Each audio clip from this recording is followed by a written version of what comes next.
a time when Israel had turned away from God to worship Baal, the prophet Elijah appeared before King Ahab. Elijah, empowered by God, declared, "As the Lord lives, there will be no rain or dew in the land until I say so."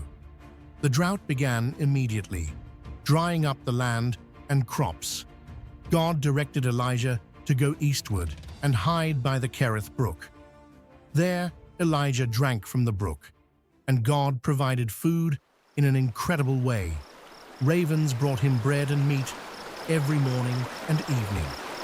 Despite the drought, God sustained Elijah through this miraculous provision.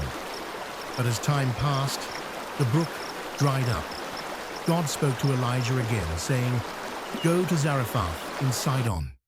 I have instructed a widow there to provide for you."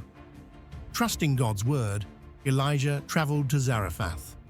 Upon arrival, he saw a woman gathering sticks. Elijah approached her and said, "Please bring me a little water in a jar so I may drink." As she went to get the water, Elijah added, "And bring me a piece of bread." The widow turned to him, her face filled with sorrow. "As surely as the Lord your God lives, I have only a handful of flour and a little oil. I was gathering sticks to prepare a final meal for my son and me before we die." Elijah, full of faith, said, "Do not be afraid.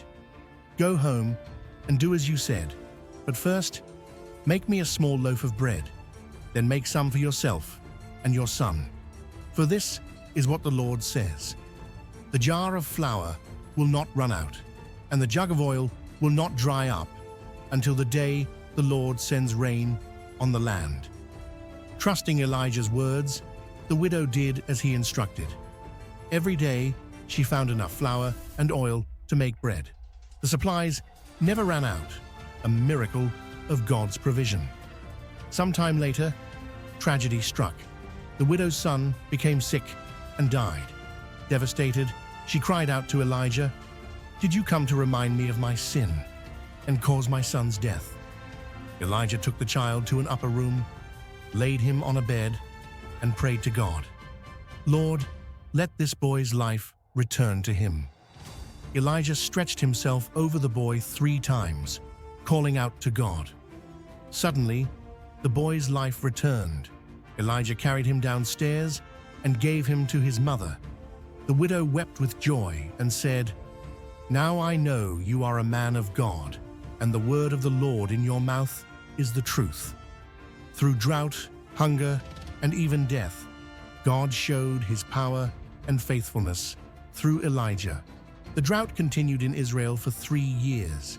Then God spoke to Elijah, "Go and present yourself to King Ahab, and I will send rain on the land."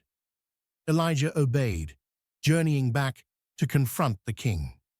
Meanwhile, King Ahab's servant Obadiah, a faithful follower of the Lord, was secretly protecting 100 prophets of God from Queen Jezebel's wrath. Elijah met Obadiah on the road and told him, "Go tell your master that Elijah is here." Obadiah hesitated. "Ahab has been searching for you. If you disappear again, he will kill me." But Elijah reassured him, "I will present myself to Ahab today." Obadiah delivered the message, and Elijah stood face to face with the king. Ahab, angry. "Is that you, you troublemaker of Israel?" Elijah, boldly, "I am not the troublemaker. You and your family have abandoned God and worship Baal instead. Gather all Israel and the 450 prophets of Baal on Mount Carmel for a test." On Mount Carmel, Elijah addressed the crowd. "How long will you waver between 2 opinions?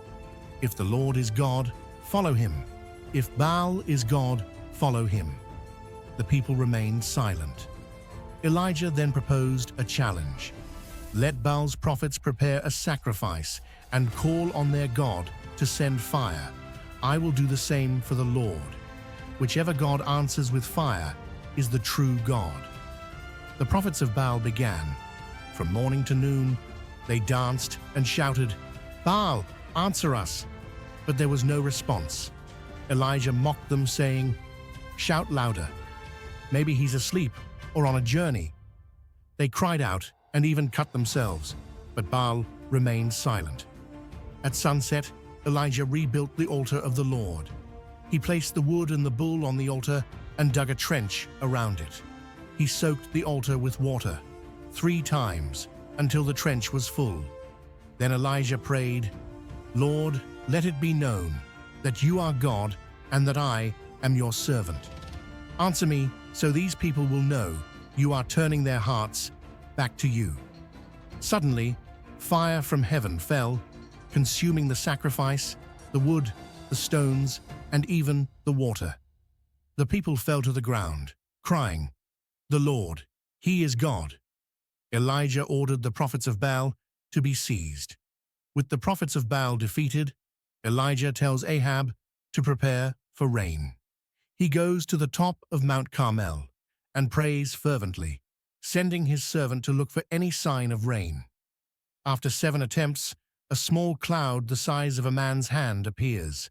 Soon, the sky darkens, winds rise, and a mighty rainstorm begins, breaking the drought. Ahab races back to Jezreel in his chariot, but Elijah, empowered by the Spirit of God, runs ahead of him, outrunning the chariot.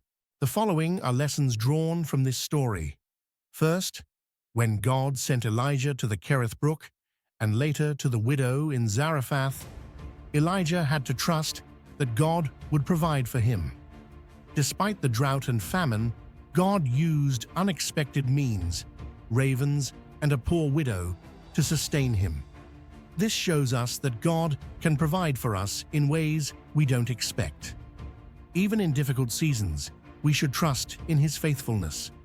Secondly, both Elijah and the widow obeyed God's instructions. Elijah went where God directed, and the widow followed Elijah's advice, even though it seemed illogical. Their obedience led to miraculous blessings.